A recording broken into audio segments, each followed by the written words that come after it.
Lūdzu, īsumā pastāstiet par sevi un par savu lomu uzņēmumā, kurā mēs atrodamies. Jā, paldies. Mani sauc Inga Muižniece. Esmu Sonido zvanu centra īpašniece, un Sonido ir arī sociālais uzņēmums. Un ko tas nozīmē?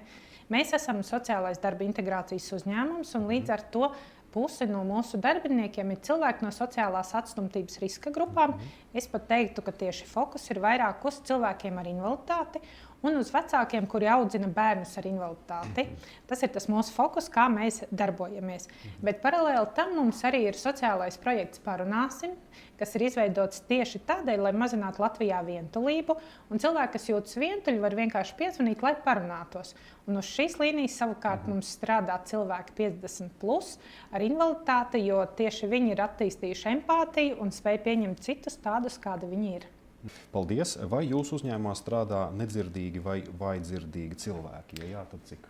Jā, mūsu uzņēmumā šobrīd komandā ir viena sieviete, kurai ir 90% dzirdes zudums. Tātad viņa klasificējas kā vājdzirdīgs cilvēks, un viņa mums strādā uz Parunāsim projekta. Kā varbūt jūs varat pastāstīt, kādas bija grūtības iekļauties jūsu uzņēmumā? Varbūt tādas grūtības nebija, vai kādi bija labie piemēri? Jā. Es laikam gribētu sākt ar to, kāpēc vispār strādā, jo mums strādā arī neredzīgi cilvēki, neredzīga sieviete. Kādēļ es to sākotnēji domāju, ka var iedot darba piedāvājumu visiem cilvēkiem, un tad lēnām sāku sevi attīstīt un meklēt, kā saka, risinājumus, kā to izdarīt. Tātad pirmā man bija sieviete, kurai ir redzes zudums. Tātad mēs atradām veidu, kā viņa var sēdēt uz zvanu centra līnijas un apkalpot zvanus, kādas programmas nepieciešamas, lai to izdarītu un kādā veidā nodrošināt apmācības.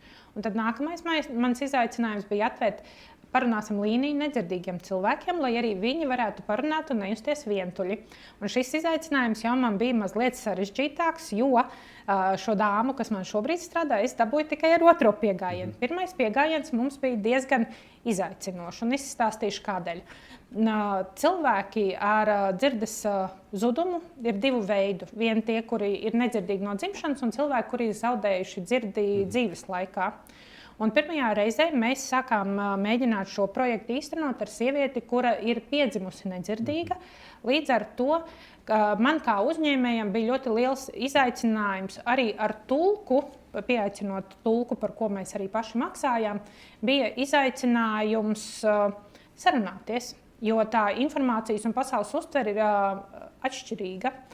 Un tajā brīdī, kad man vairs nebija iespējams maksāt par tulku, cilvēkam bija jātaupa savs tulka laiks, jo savādāk tad nevar aiziet pie ārsta vai uz kādu valsts iestādi. Līdz ar to tas ir cilvēks izvēles, vai man savu tulku izmantot, lai atrastu darbu un runātu ar darba devēju, vai tomēr izmantot savām vajadzībām. Un nav noslēpums, ka tulka pakalpojums nav lēts pakalpojums, un līdz ar to mēs 3 mēnešus mēģinājām iedzīvināt projektu, bet ļoti grūti gāja ar apmācību un datorprasmēm. Jo viens ir parādīt un noskatīties video, bet mums neizdevās to realizēt dzīvajā.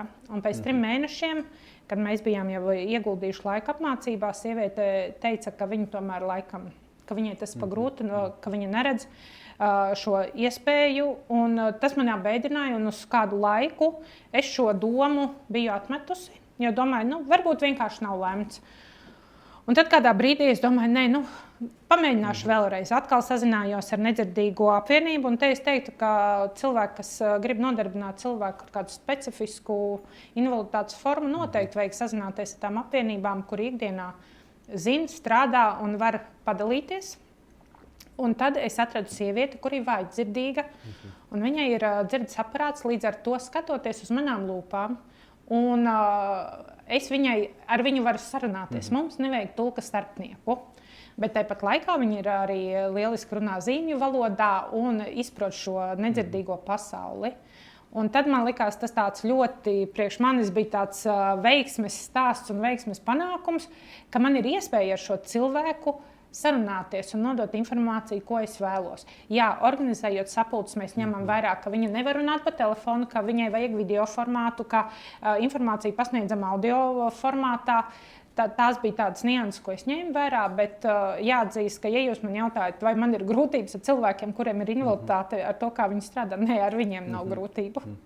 Vai jūs redzat kaut kādu veidu šķēršļus valsts regulējumā, kas varbūt jums kā uzņēmējai būtu kāds process, kas atvieglotu šo darbu ar cilvēkiem nedzirdīgajiem vai vājdzirdīgajiem?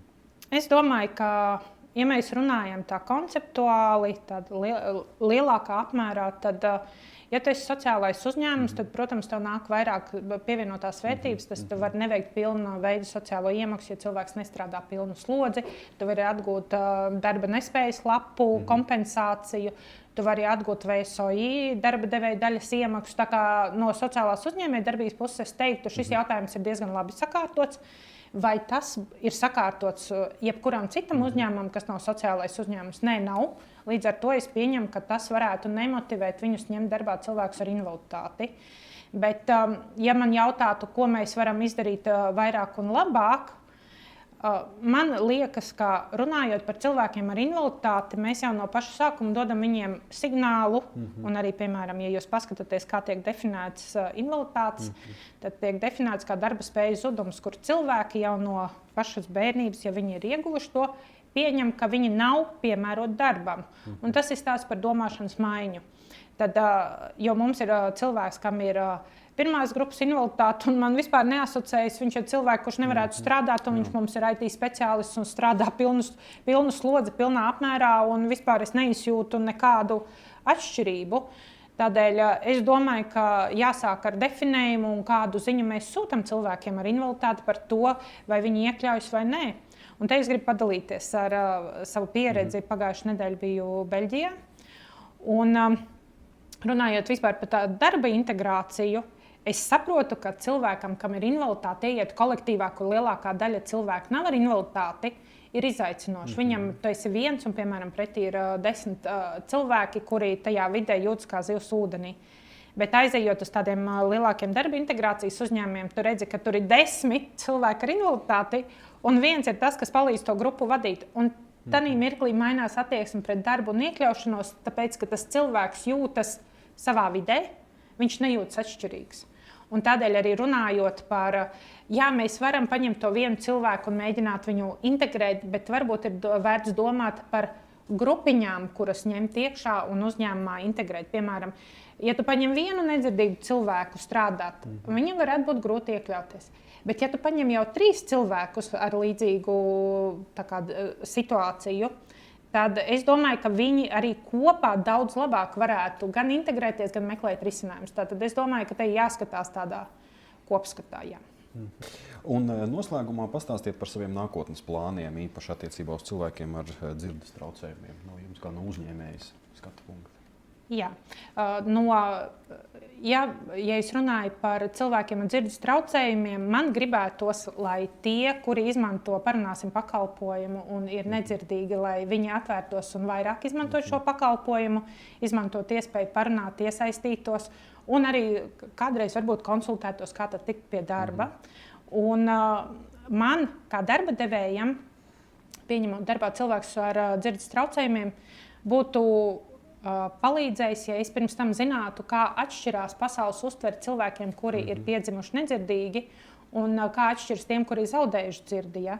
Un dažreiz, ja tu nemāki izprast to, ko saka cilvēki, kuri nekad nav mūžā dzirdējuši un nezina, kā skan skaņas, un viņiem nav tā sarunā, nav to pustoņu, viņiem ir vai nu patīk, vai nepatīk, labs, slikts, viņiem nav pustoņu, ka tu esi diezgan jauks, tu esi diezgan patīkams, nav.